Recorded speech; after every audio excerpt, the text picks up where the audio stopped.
오늘 찬양 너무 좋았죠? 우리 오케스트라도 아주 갈수록 너무너무 좋은 것 같아요. 감사합니다.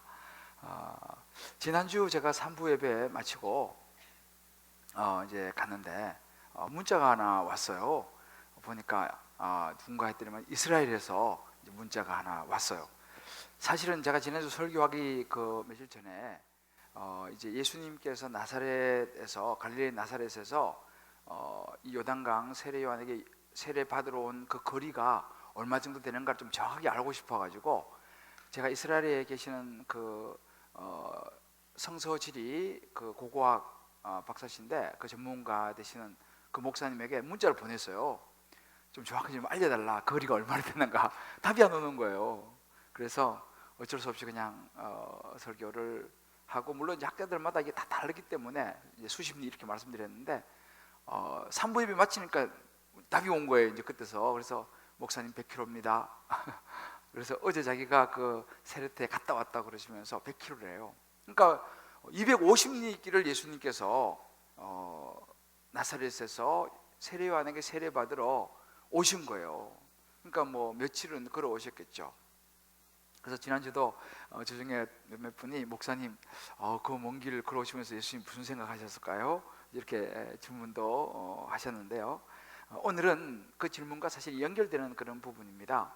예수님께서 이제 세례 받으시고 하늘이 열리고 성령의 하나님의 음성이 이제 들렸잖아요. 내 사랑 아들이여 기뻐하는 자라. 이제 그렇게 그 세례 받으신 그 바로 다음 장면입니다. 오늘 1절을 보게 되면 그때에 예수께서 이제 어떻게 되시냐면 성령에게 이끌려서 마귀에게 시험을 받으러 광야로 이제 가시는 장면이 이어집니다.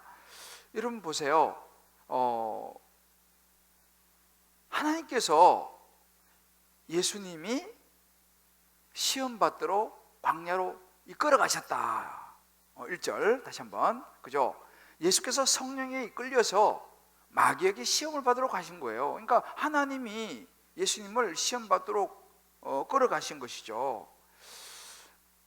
그런 생각을 해봤습니다. 예수님께서 가시면서 시험 받으러 광야로 가시면서 무슨 생각을 또 하셨을까?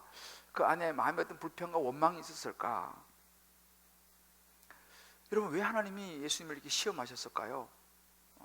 좀 거시기하지 않습니까?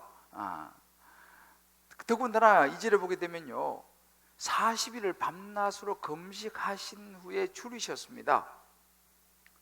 그런 지금 상황에서 사단이 시험하도록 허락하셨다는 것은 어찌 보면 좀 너무 잔인하신 것 같다라는 생각도 해보게 됩니다. 왜 그러셨을까요? 하나님께서 사랑하는 아들을 갖다, 그죠? 예수님의 이 시험이라는 이 시험, 오늘 우리가 이 본문 나오는 이 시험이라는 것은 원래 말로 페이라조라는 이 단어인데, 이건 두 가지로 의미를 주로 씁니다. 테스트라는 이 시험, 또 템테이션이라는 유혹, 이 두 가지 의미로 이제 주로 많이 쓰이는데, 예수님이 이 시험 받으셨던 이 경우와 여러분 잘 아시는 구약의 욥을 보면요, 욥은 좀 더 구체적으로 이 부분이 사실은 묘사되어 있습니다. 욥기 1장 1절을 보게 되면 욥을 설명하면서 그 사람은 온전하고 정직하여 하나님을 경외하여 악에서 떠난 자들아 그랬습니다. 이 욥이 이렇게 참 온전하고 정직하고 하나님 경외하고 악에서 떠난 이런 참 좋은 사람이잖아요. 이제 이 욥기서에 보면 이제 하나님이 사단한테 허락하고 사단이 물어보고 하는 그런 내용들이 좀 자세히 나와 있죠. 오늘 이 본문보다는요. 근데 가만히 보세요. 그렇게 보면 우리가 시험을 당한다라고 할 때 무슨 우리가 뭐 특별히 잘못해서 죄를 지어서만이 시험을 받는 것은 아니다, 유혹을 받는 것은 아니다라는 것을 우리가 이제 알 수 있게 되죠. 때로는 오늘 이 본문처럼 하나님께서 필요하시니까 시험 받도록 우리를 놔두시는 거예요.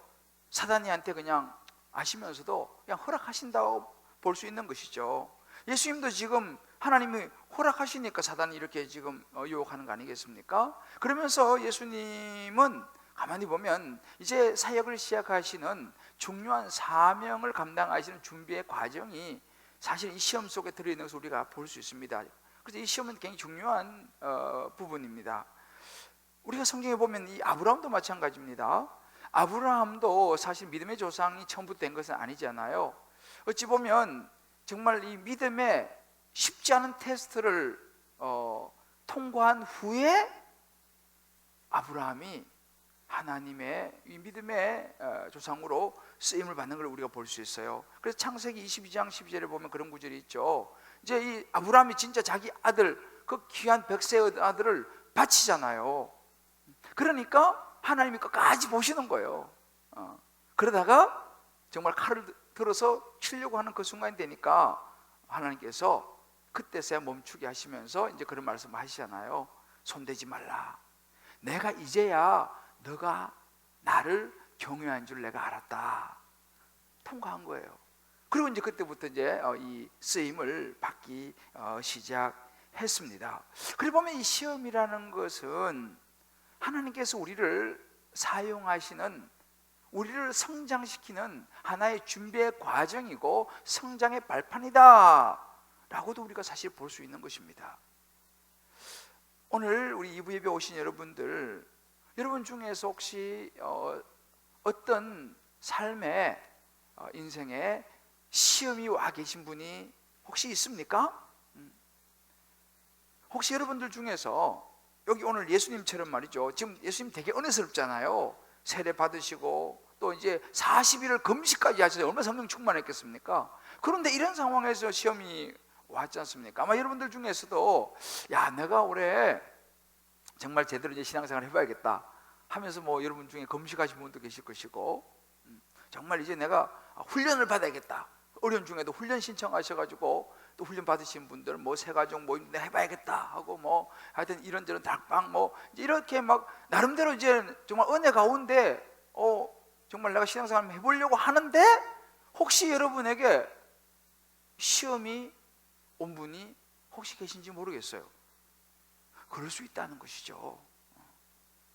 그래서 오늘 저는 이 본문 속에서 저와 여러분의 인생에 다가오는 이런저런 종류의 이 시험들을 보는 분별력, 이 분별을 해야 되거든요. 이 분별력과 또 만약에 이것이 하나님이 허락하셨다면, 혹은 우리가 피할 수 없는 시험이 우리에게 왔다면, 이제 그 시험 앞에서 우리가 넘어지고 좌절하고 쓰러지는 것이 아니라 오히려 그 시험을 뛰어넘으면서 정말 하나님 앞에 내 믿음도 보이고 더 성장하는 그런 시간으로 삼게 되기를 하나님의 이름으로 축복합니다. 그러면 하나님께서 저와 여러분을 더 많이 쓰시지 않겠습니까? 더 귀한 그릇으로 쓰임받지 않겠습니까? 그러면 오늘 우리 인생에서 다가오는 그런 시험들, 유혹들은 어떤 종류가 있습니까? 예수님을 시험하는 이 사단이 크게 한 3가지 정도로 이제 예수님을 이렇게 시험하는 이 본문 속에 저와 여러분이 당할 수 있는 수많은 시험 혹은 유혹이 들어 있습니다.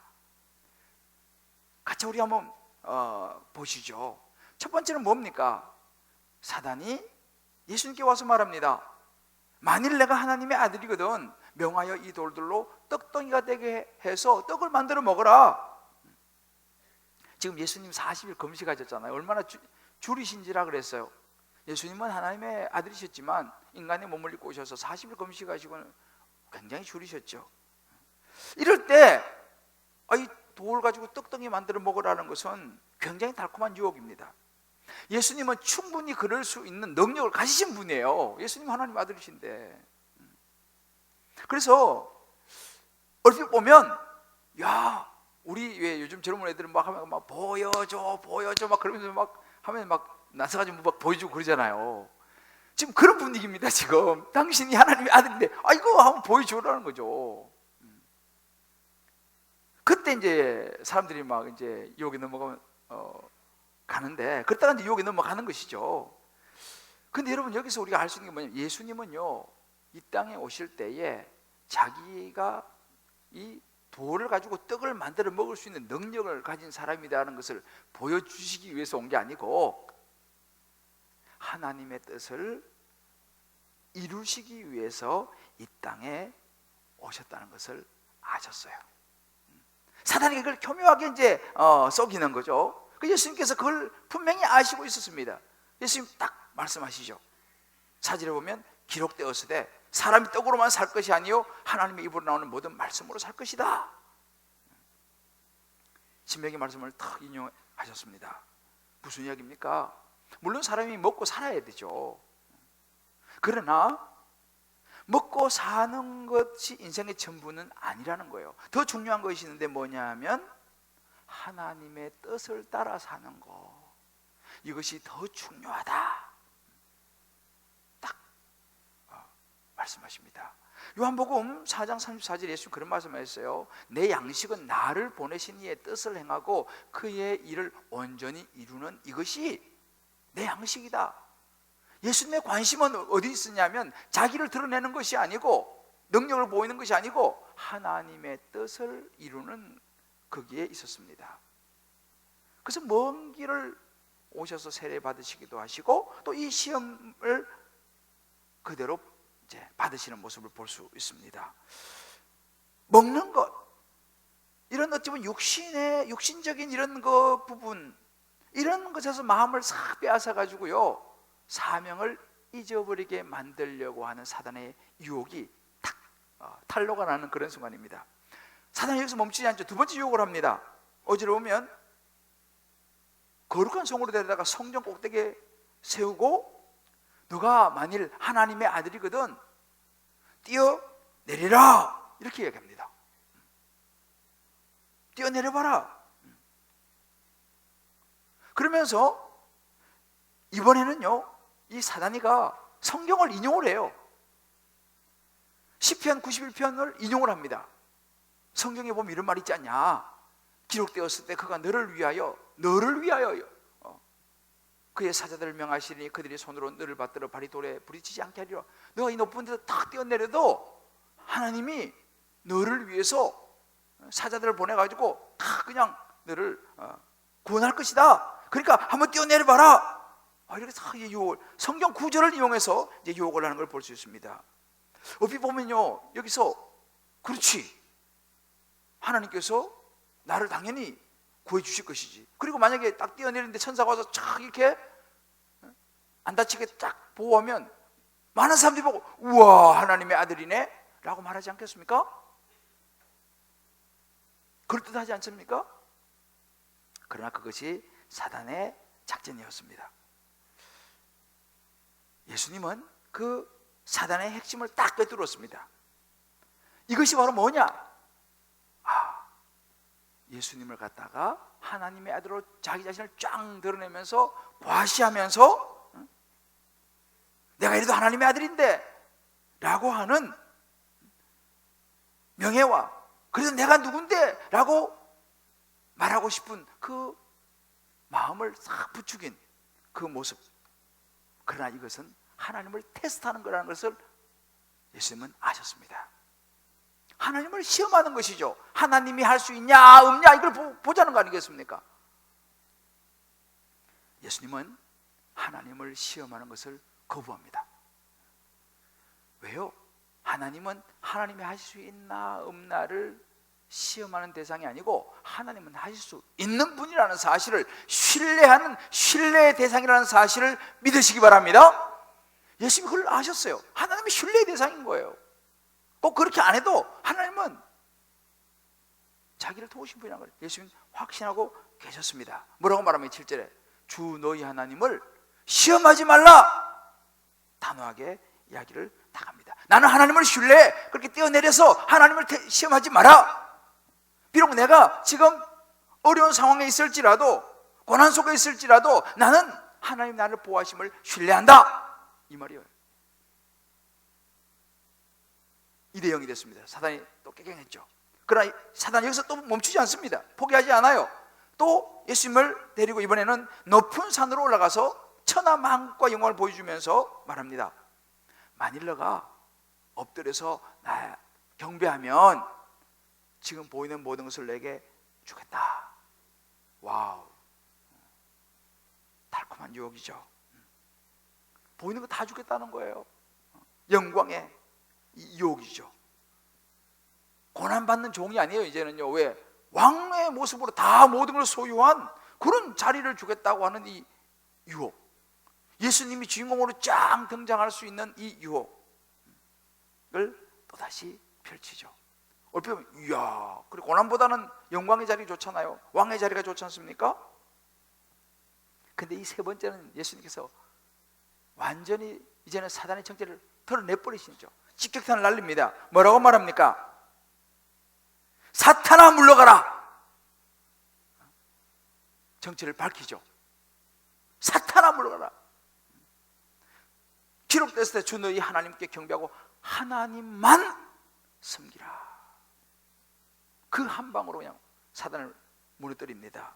경배의 대상은 하나님 한 분밖에 없다는 거예요.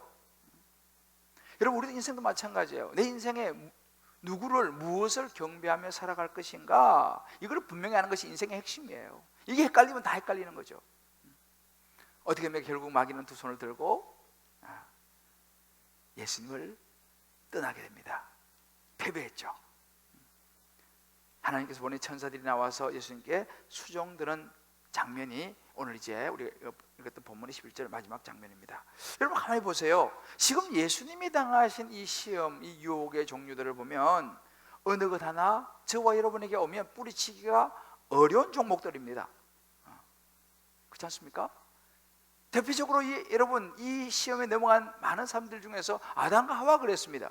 아담과 하와가 여기서 무너진 것이죠.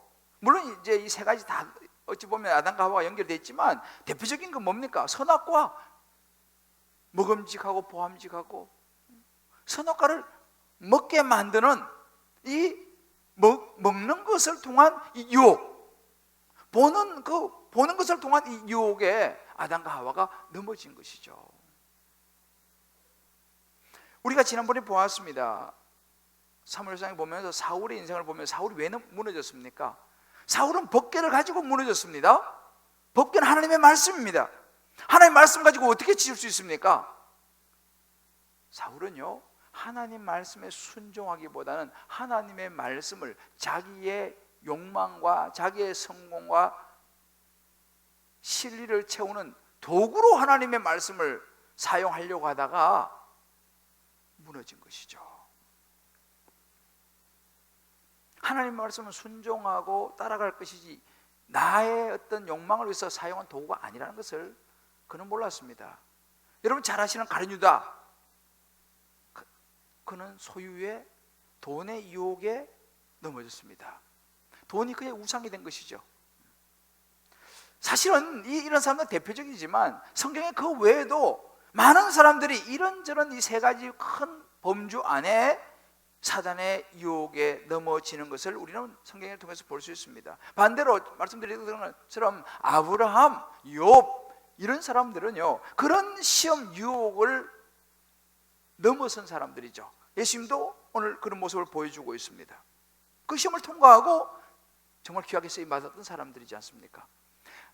요한은요, 이 부분을 갖다가 요한일서 2장 16절에 육신의 정욕, 안목의 정욕, 이생의 자랑이라고 이 시험을 사실은 이야기합니다.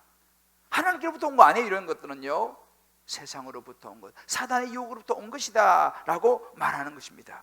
그렇다면 이제 저는 여러분들과 함께 다시 첫 번째 질문으로 돌아가서 왜 하나님께서 예수님이 이런 시험을 당하도록 허락하셨을까?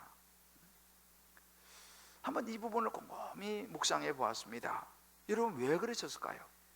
왜 하나밖에 없는 독생자들에게 이렇게 시험을, 이 힘든 시험, 유혹을 받도록 허락하셨을까요? 안 된다 하고 막아보면 됐죠. 저는 말씀 묵상하다가 저와 여러분을 향한 하나님의 사랑의 배려가 아닌가 생각해 보았습니다. 우리는 인생이라는 이 광야를 살아가다가 분명히 이런저런 많은 유혹들, 시험들이 우리의 삶에 있을 것입니다. 그럴 때에 사실 이스라엘 백성들은요, 40년 광야길을 가다가 결국은 이런 유혹에, 이런 시험에 넘어졌지 않습니까? 그래서 정말로 그 자녀 세대는 가나안 땅을 밟았지만 그 위에 어른 세대는 결국은 여기서 넘어져서 가나안 땅을 밟지 못했지 않습니까?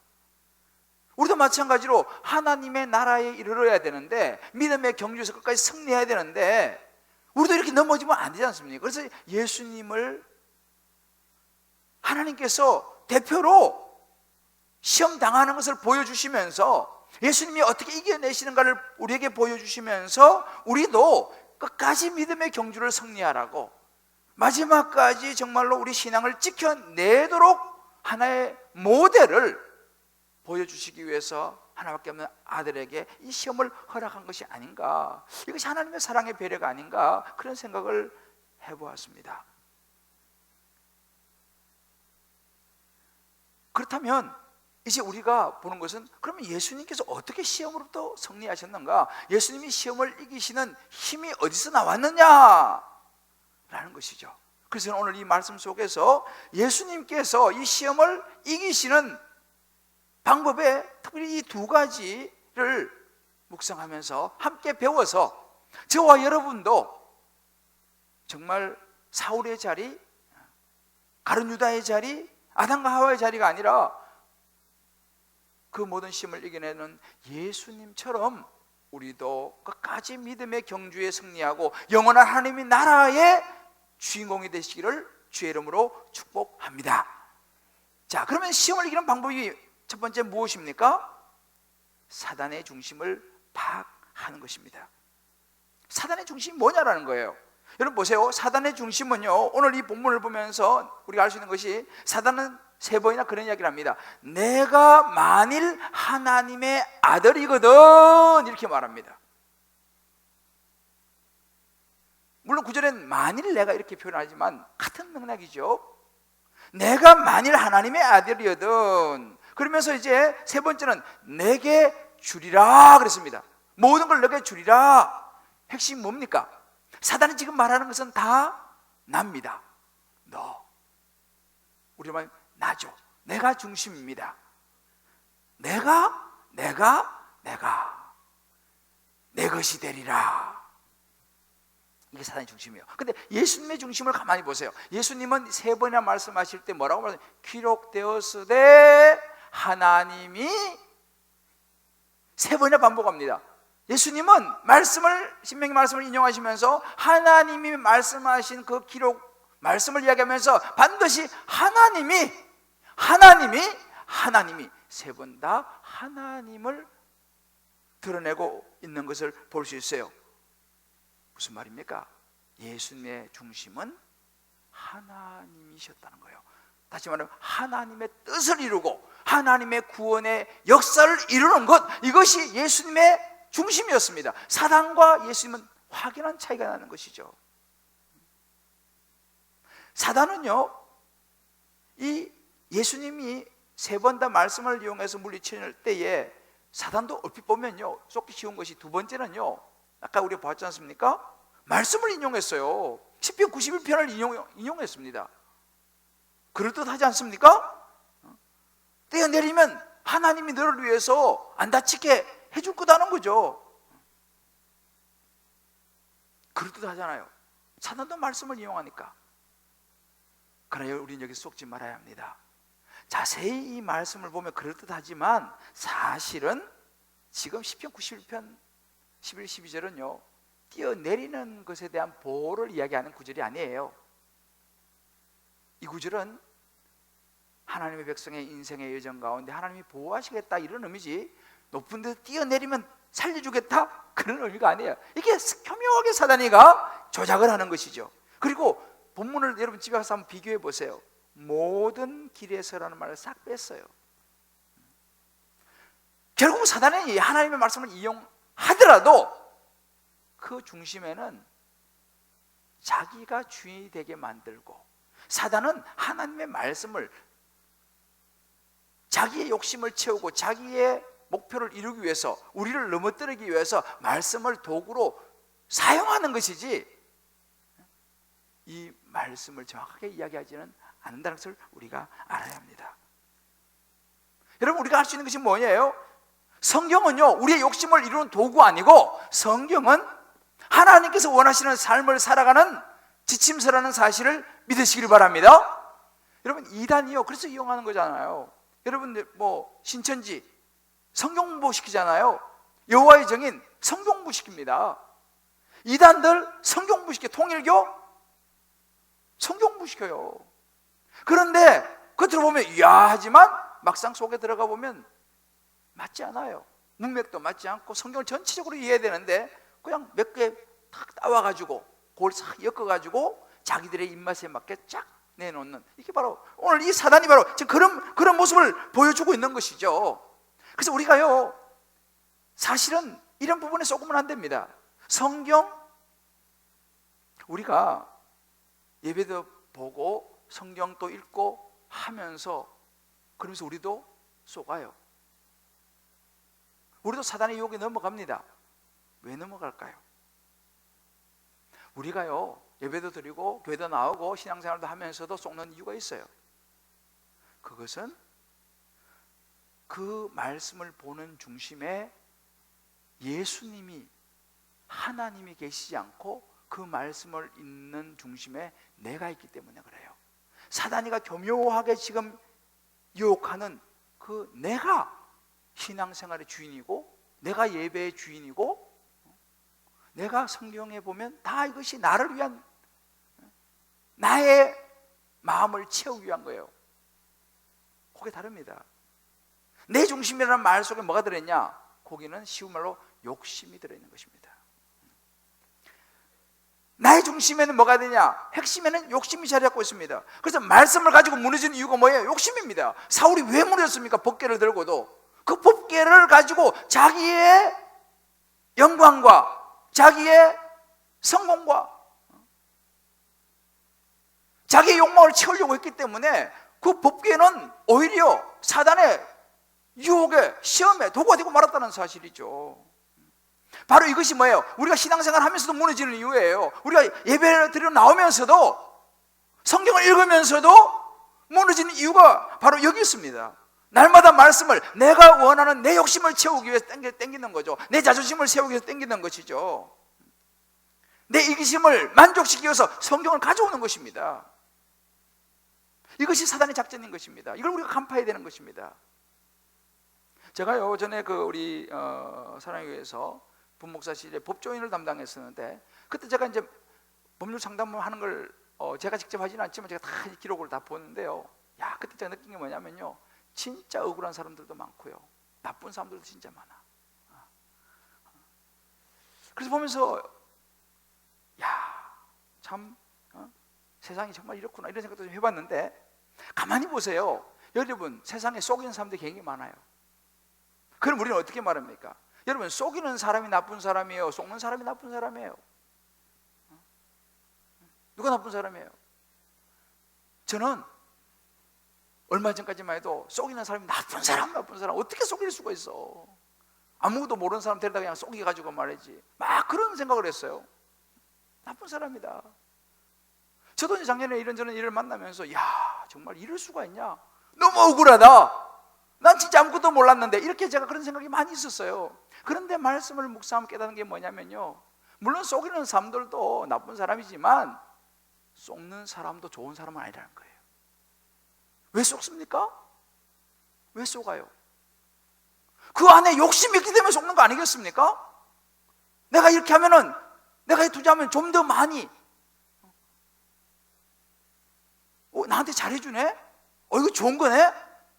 그러면서 내가 속는 거 아니겠어요? 내 안에 욕심이 없으면 속을 수가 없죠. 내 안에 욕심이 있으니까 속는 거 아니겠습니까? 좀 더 내가 좋은 자리, 좀 더 좋은 환경, 그거 가시려고 우리가 속는 거 아니겠습니까?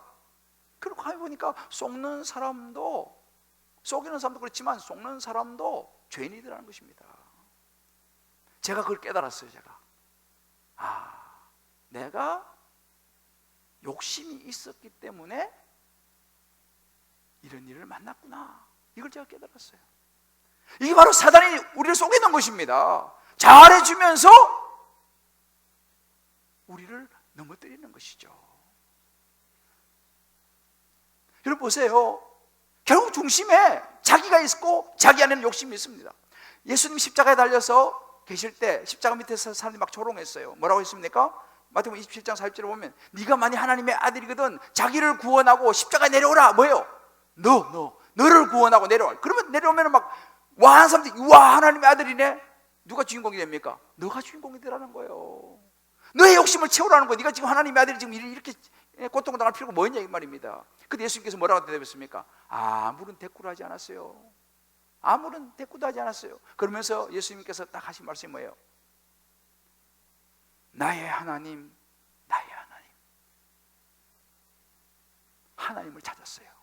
하나님을 불렀습니다. 어찌 나를 버리시나이까. 사람들은요, 예수님 마음속에 있는 그걸 다 부식해가지고 자기를 드러내고 그렇게 말했지만 예수님은 정확하게 거절하시고 하나님을 찾는 모습입니다. 오늘 이 본문도 마찬가지예요. 아니, 하나님의 아들이 십자가 질 필요 있냐 이거죠. 하나님의 아들이 굶주릴 필요가 있냐 이거죠. 하나님의 자녀가 고생할 필요 있냐 이 말이죠. 하나님의 자녀가 뭐 고생해. 예수 믿으면 잘 돼야지 모든 것이. 예수 믿으면 모든 것이 항상 잘 풀리고 승승장구해야지. 아니 어떻게 예수 믿는 사람이 고생을 해. 어떻게 십자가를 져. 잘 돼야지. 이게 사단이 우리에게 속삭이는 것입니다. 예수 믿는 사람도 십자가를 진다는 걸 보여주시는 거예요. 사단은 끊임없이 우리 자신의 필요와 욕망을 위하여 하나님을 사용하라고 자꾸만 유혹을 하는 거예요. 그 중심에 나를 두게 하고 내 욕심을 두게 하는 이거 사단의 유혹입니다. 이것을 우리가 간파를 해야 돼. 이것을. 여러분, 바리새인들 서기관들의 문제가 뭡니까? 그들은 전통을 지키는 사람이었어요. 11조하고 금식하고 딱딱 때 맞춰가지고 성령 보고 완벽한 사람 아닙니까? 흠이 없는 사람들입니다. 근데 왜 예수님께서 그들을 향해서 독사의 자식들이라고 이야기했겠습니까?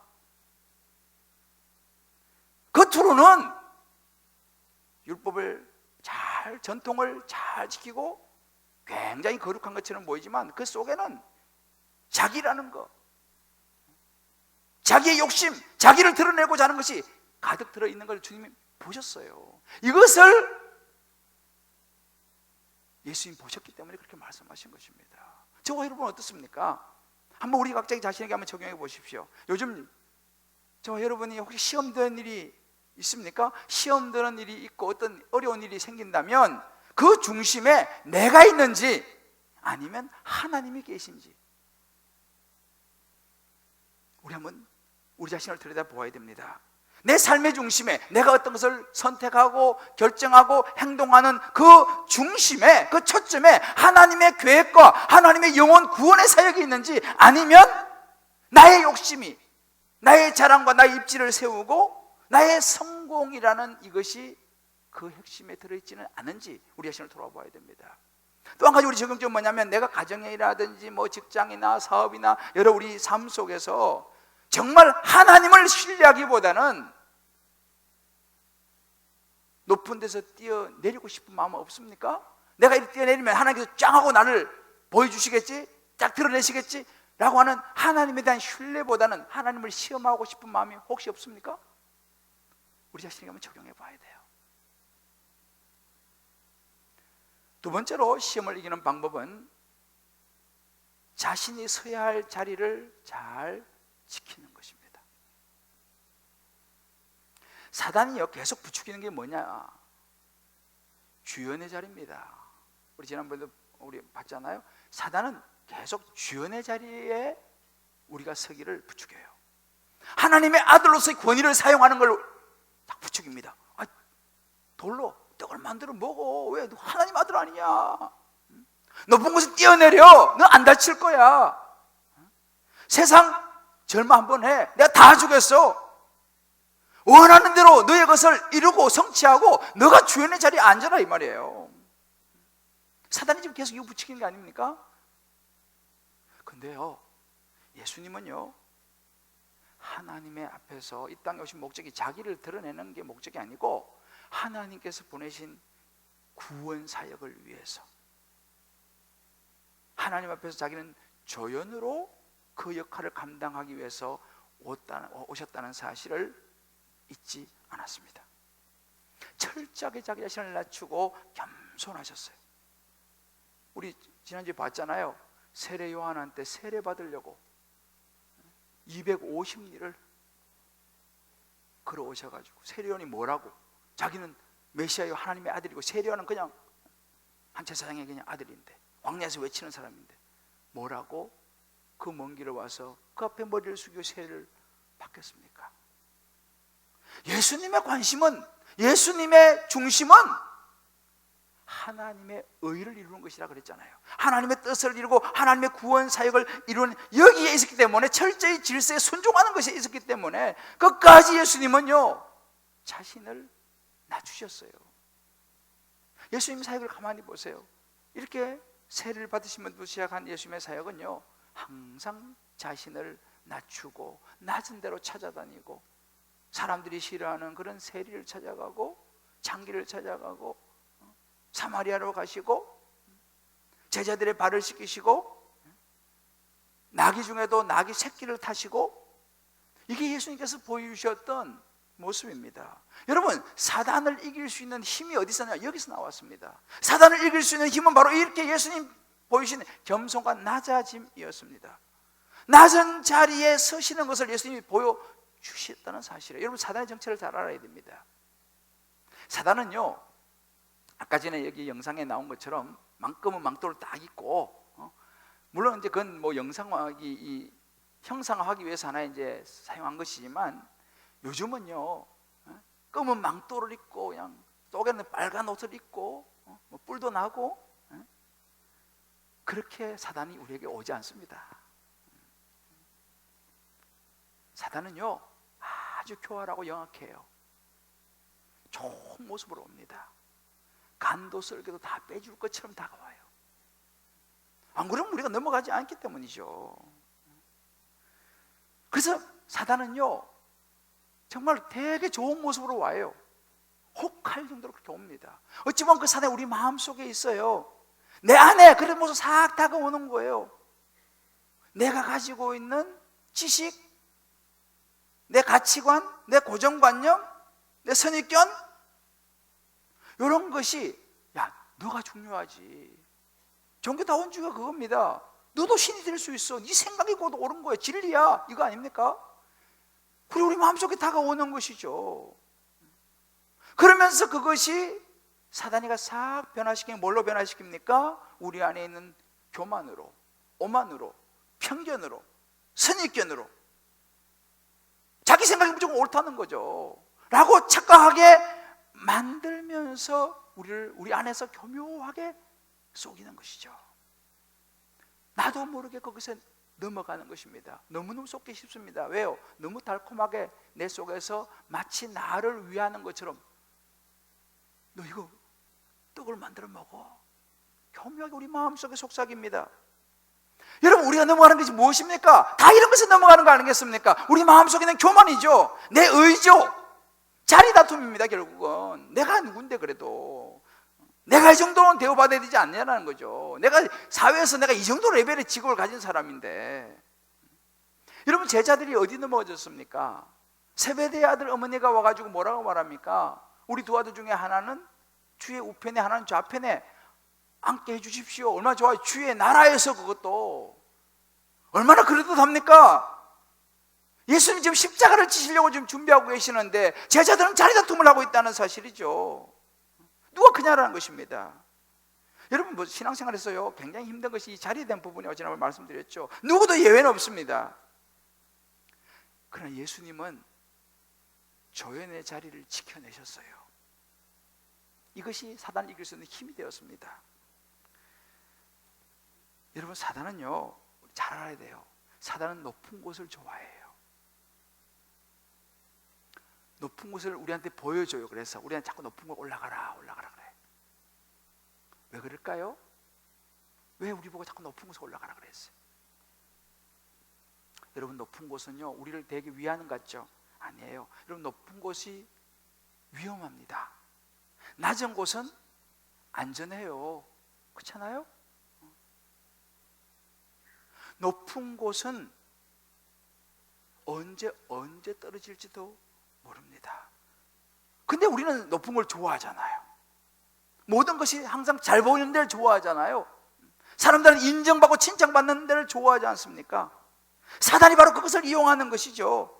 근데 여러분 보세요. 정상에 서는 순간 타겟이 되는 거예요. 세계 1위 얼마나 좋아요.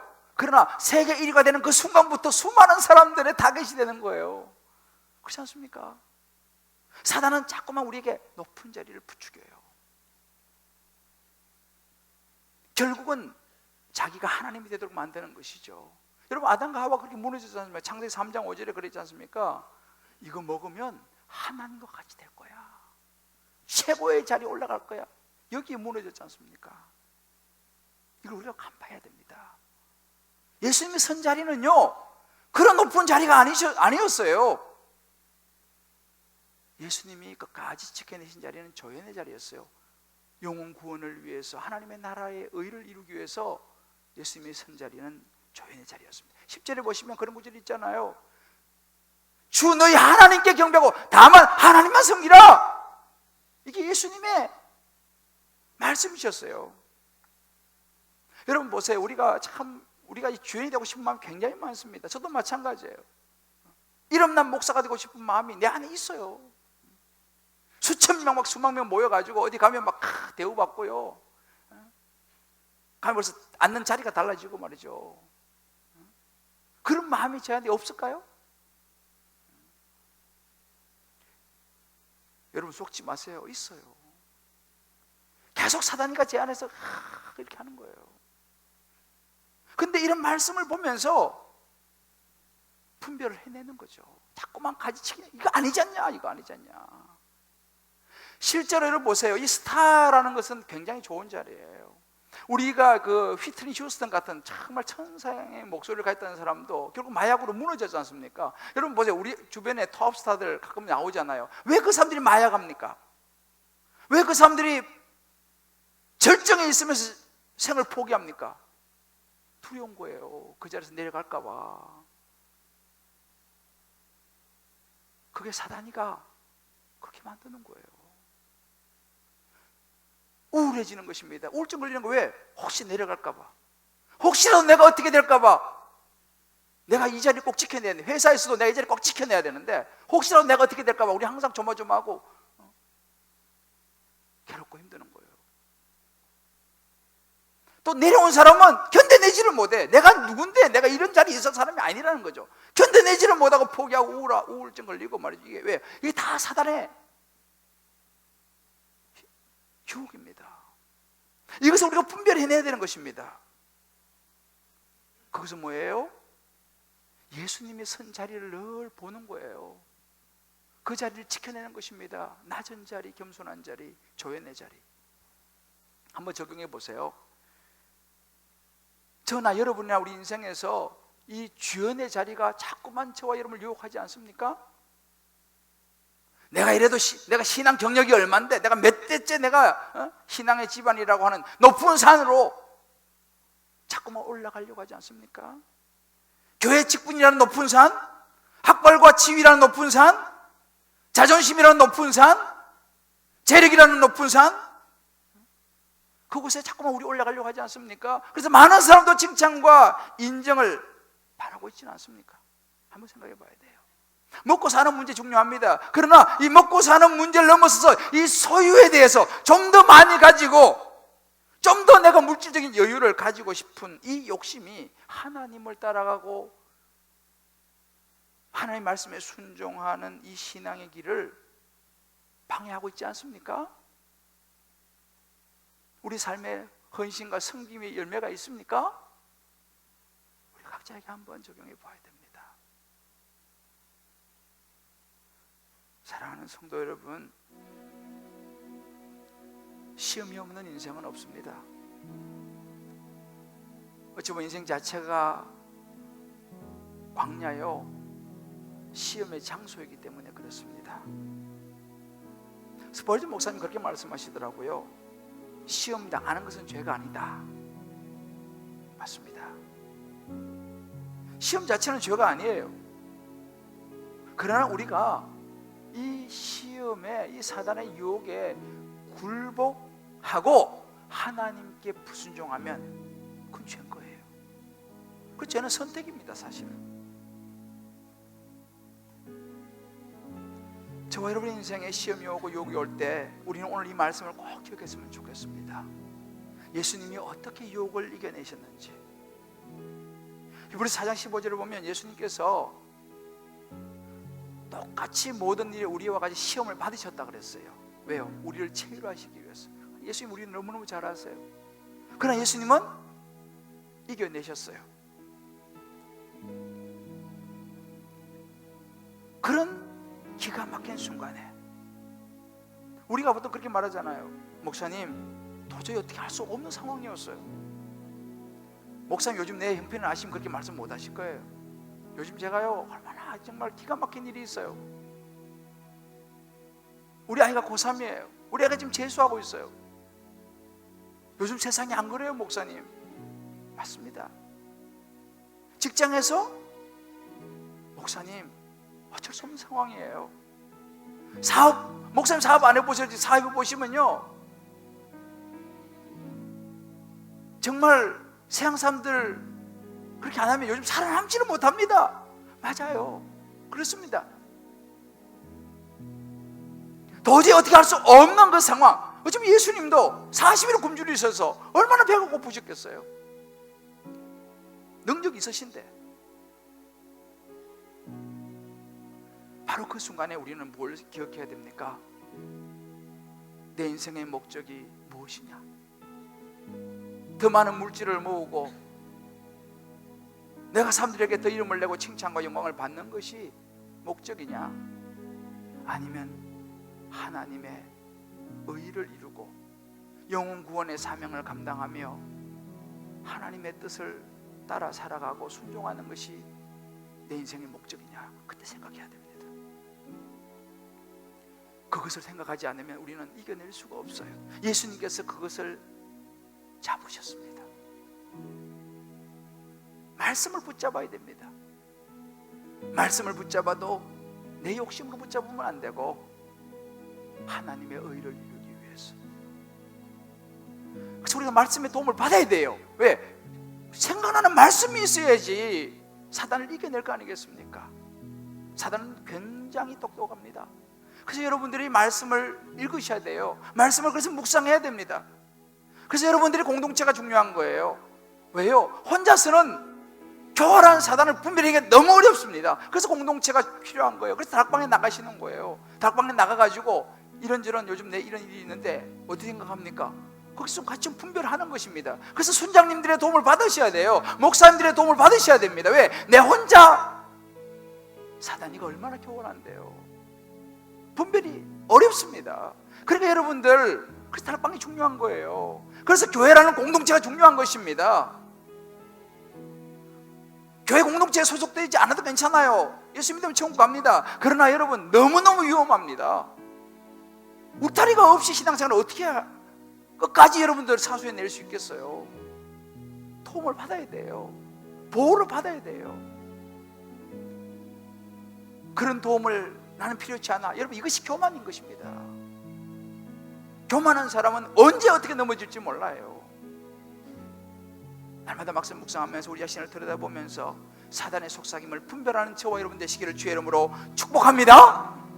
더 낮은 자리, 더 겸손한 자리, 조연의 자리를 끝까지 지켜내면 결국은 마귀는요 이기지 못하고 저와 여러분을 떠나갈 줄을 믿습니다. 그리고 천사가 수종될 줄 믿습니다. 영원한 하나님의 나라가 저와 여러분의 것이 될 것이고 저와 여러분은 그곳에서 주연이 될 줄을 믿습니다. 모든 시선을 하나님께 맞추셔야 돼요. 우리 찬양 같이 부르면서 오늘 말씀하고 같이 기도하겠습니다. 모든 시선을 주님께 드리고 살아계신 하나님을 느낄 때 내 삶은 주의 역사가 되고 하나님이 일하기 시작하네. 내게로부터 눈을 들어 눈을 들어 하나님을 바라봐야 주를 보기 시작할 때 분별이 되기 시작할 때 작은 마음 돌이키사 내 작은 마음 돌이키사 하늘에 높게 하네.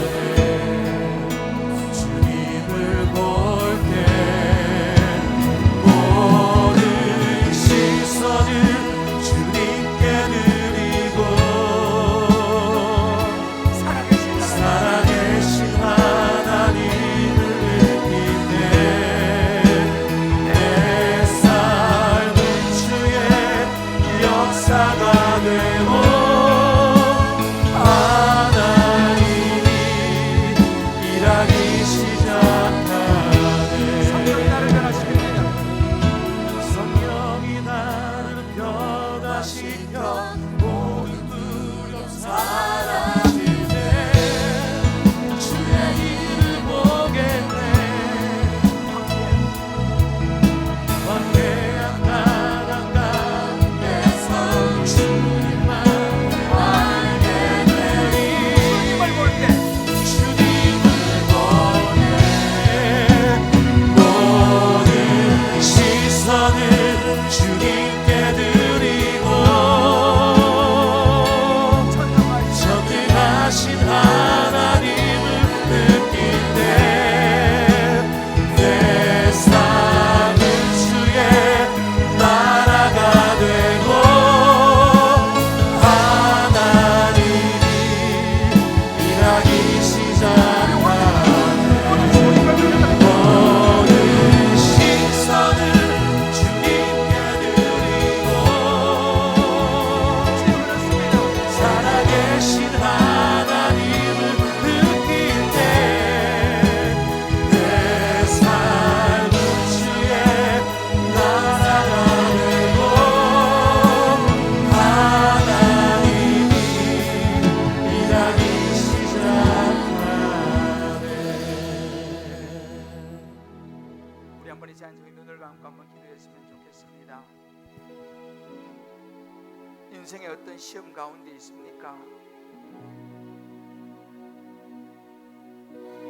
어떻게 그 시험을 이겨낼 수 있습니까? 너무 달콤한데요. 예수님처럼 우리가 그 중심 핵심에 무엇이냐를 들여다보아야 합니다. 내가 들어있고 나의 욕심이냐, 하나님의 뜻이요 영혼 구원을 위한 하나님의 역사이냐, 내가 자꾸만 서려고 하는 자리가 주연의 자리인가, 높은 자리인가, 아니면 예수님처럼 낮은 자리, 조연의 자리, 겸손한 자리인가. 우리 한번 이 시간 오늘 말씀 각자의 삶에 적용하면서 우리 조용히 주의 이름만 부르고 우리 마음을 드리면서 모든 시선을 주님께 드리길 원합니다. 우리 한번 고백하는 기도를 드렸으면 좋겠습니다. 다 같이 기도하겠습니다.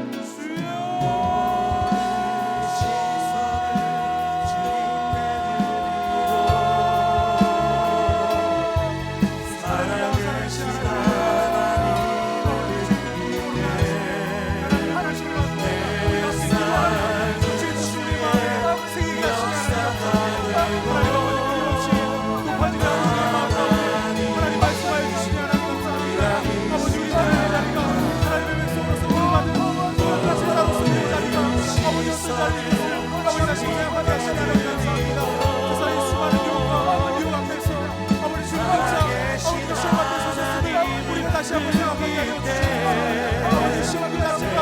아버지 시간 우리 주님을 위해서 우리 믿음의 성장을 위해서 하나님께서 주신 은혜를 다시 한번 생각합니다. 하나님 하나님의 선택 앞에서 아버지 우리가 주로 나아가지 아니하도록 하나님의 이름을 주시기를 원합니다. 아버지 우리의 중심에 하나님의 이름이 예수 그리스도의 이름이 아버지 온전히 스케줄으로 말미암아 아버지 우리가 그 중심에서 흔들리지 아니하고 우리의 삶에 주어진 많은 시간 앞에서 아버지 당당히 예수 그리스도의 하나님의 뜻을 선택하여 아버지 그 선택 앞으로 당당히 나아갈 수 있도록 하나님을 해주시기를 원합니다. 아버지 이 할때 우리의 삶의 자리가 아버지 나다움의 자리요 겸손함의 자리요 예수 그리스도 신실하게 하나님의 자리임을 하나님을 이렇게 닿게 하여 주시옵소서.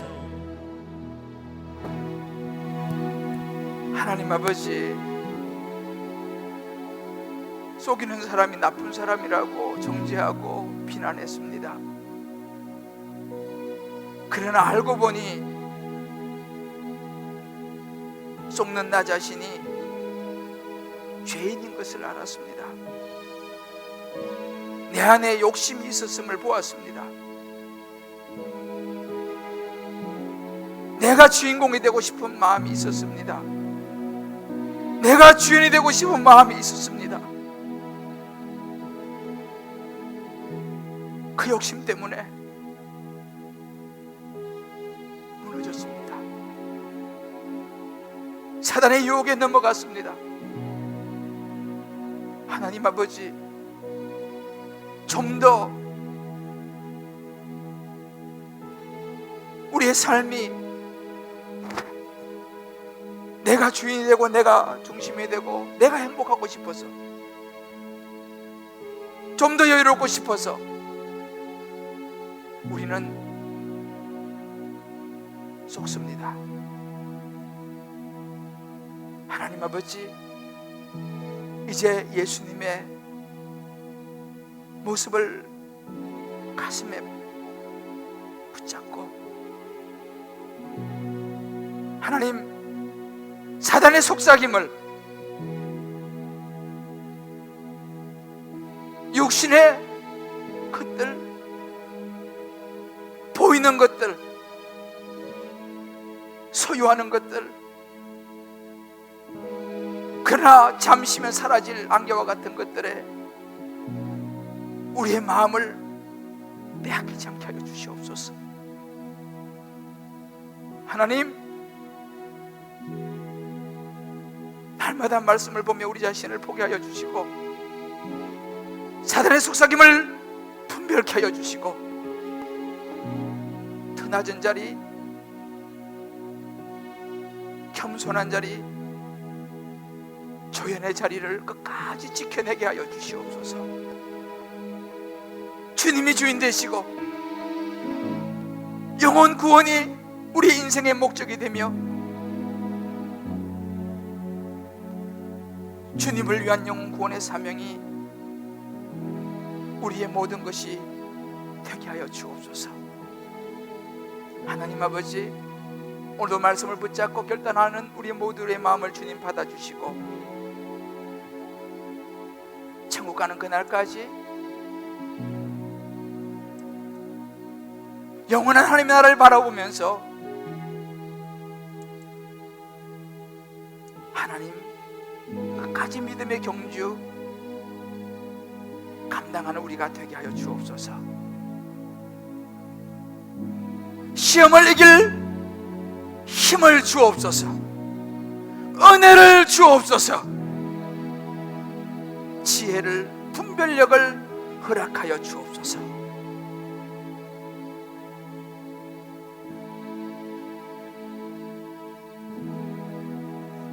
예수님의 이름으로 기도합니다. 아멘.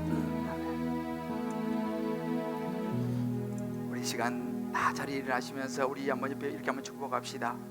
예수님이 이기셨으니 우리도 이길 수 있습니다. 할렐루야. 더 겸손히 조연의 자리에 섭시다. 이렇게 한번 축복합시다. 더 겸손히 조연의 자리에 섭시다. 할렐루야. 오늘 이 시간 우리가요, 예수님이 이기셨으니 우리도 이길 수 있음을 믿습니다. 마귀들과 싸울지라 제약 벗은 형제, 우리 이 찬양 정말 힘차게 한번 부르고 세상에 나가서 여러분들 만만치 않지만 마귀와 싸워 이기시고 유혹과 싸워 이기시고, 또 넘어지더라도 또 다시 나오셔서 전열을 가다듬고 또 가시면 되니까, 우리 시간 정말 하늘 문이 열리는 하나님의 영광을 바라보고 이 찬양 우리하고 같이 박수면서 한번 부르고 축도하겠습니다. 마귀들과 싸울지라 죄악 벗은 형제여, 담대하게 싸울지라 적의 약한 정령과 심판날과 멸망의 날, 내가 섰는 눈앞에 곧 다가오리라. 영광 할렐루야, 영광 할렐루야.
우리 안에 이 영광이 보여야 됩니다. 할렐루야. 이 땅의 삶이 전부가 아니요, 하늘의 영광이 있습니다. 할렐루야. 우리 사무실 할렐루야. 그러니까 이 춥고 한데도 애기들 데리고 오잖아요, 저 사무실에. 할렐루야. 이 영광이 보여야 돼요. 그럼 이길 수 있어요.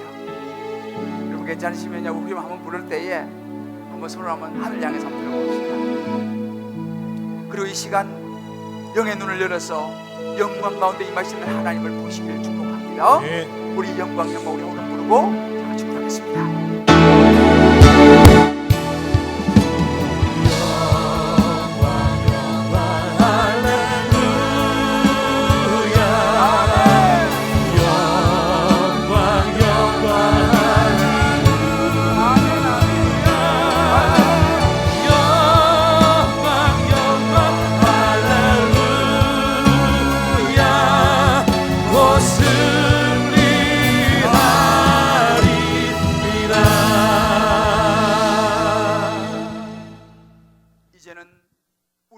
그리스도의 크신 은혜와 우리 하나님의 무한하신 사랑하심과 성령의 인도하심이 수많은 인생의 시험과 유혹 가운데 처하지만 예수님이 승리하신 그 길을 가슴에 끌어안고 끝까지 조연의 삶으로 예수 그리스도 중심으로 살아내어 승리하리라, 영광의 주님 앞에 서리라 결단하는 모든 하나님의 백성들, 사랑하는 성도님들 한 분 한 분 머리 위에, 사랑하는 자녀들, 사랑하는 아내와 남편과 부모와 모든 삶의 여정 기도 제목 위에, 군문에 가 있는 자녀들, 지방과 해외에 나가는 모든 권속들 머리 위에,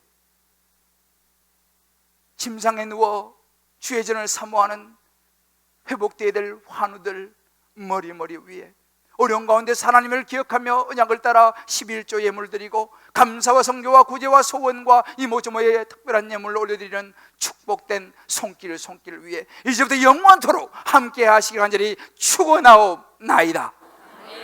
아멘.